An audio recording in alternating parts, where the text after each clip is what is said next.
got a maintenance tonight.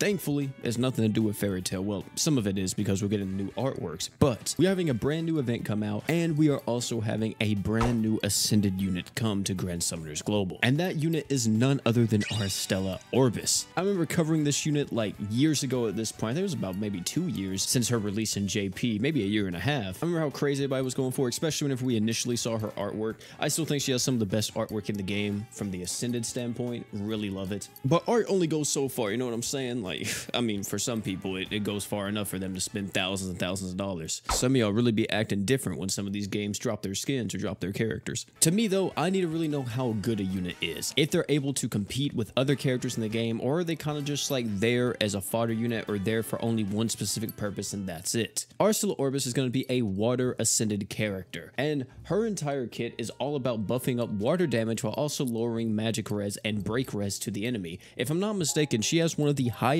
break res downs in the entire game, being at 80%. Granted, this only lasts for 15 seconds, but still 80% break res down is absolutely massive. In terms of buffing up water damage, she's actually pretty good at it. She's able to buff up your stats by 30% too on that super art as well, but that is a permanent water allies damage buff to the entire team, and that thing goes all the way up to 300%. She also has a passive that really helps her out with the damage and breaking power as well. It's able to give her 30% break power and damage if the enemy she's fighting is above 50% HP. Kind of weird how her damage falls off a little bit once they get to a lower HP threshold, but hey, it is what it is, I guess. It kind of gets brought back a little bit though, because if you do break the enemy, you also buff up your damage by 70%, so there's that. Overall, I feel like Aristela Orbis is a character that doesn't really fit too well in the current metagame. Like, if we look at other characters that are similar to her, units like Chloe and Arthur, they are kind of just in a completely different league than Aristela Orbis. Aristela Orbis was like the first of this kind of archetype that gave art gauge and then like break power and everything, if I'm not mistaken. Or in this case, it would be break res and not break power. So she's kind of a little late to the party. Well, more than a little late. She's about a year late at this point. And I just don't really see a lot of use in running her. Even if you're willing to buff up your water damage by like that insane amount on the super art, I would rather you just say go with Valerie, because Valerie gives you that instant 240% damage buff as long as you're above 70% HP. Not to mention too, I've barely seen anyone ever like talk about Aristela Orbis or ever use this unit. I think some people may have even forgot she even existed. Also, have you guys seen the multipliers? They're very, very low. This has to be some of the lowest multipliers in the game for any ascended unit out there. And yeah, I don't like it at all. Like, this really seems like a character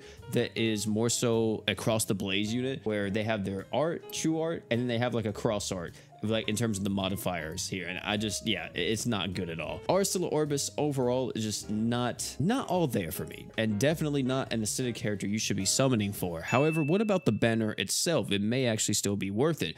And the banner, well, I mean, it has Valerie, and that's it. Really, that's about all you're summoning for here. If you summon on this banner, you are really only summoning on it if you do not have Valerie. Valerie is still a fantastic unit, especially for any water nukes or just anytime you want to buff up your water damage. Like I said before, a true art that gives you 240% damage is ridiculous. It's one of the largest damage buffs in the game. So when it comes to this banner, here's what I'll tell you. If you are someone that doesn't have Valerie and you still want this unit, I would say go for a summon on her and see if you can actually get her. But if you don't want to waste any currency, you could just wait for a forever summon, since Valerie is now in that, and you could just hopefully luck out and get her from there. If you don't care about Valerie though, this banner is an absolute skip. There's no reason to summon on it. So it seems like it's still save season, boys. We are just going to be saving for a while. If you summon on this banner, I mean, I wish you luck. I don't know really why you're summoning on it. Maybe you're a fan of Aristela, which, hey, you know, do you, not judging. But for everyone else, keep on saving, bro. Keep on saving. It's not worth it. Keep saving for hopefully something good in the near future, because the way we going right now, I don't know how much funds GS got, but I think we can only have so many mid banners in a row before things get bad. Thank you all for coming out though. It's been your boy P. If you enjoyed this video, have me check out either one of the other videos popping on the screen right now. Great content, guarantee you love them. Oh, and one more thing before you leave, don't forget to drink water.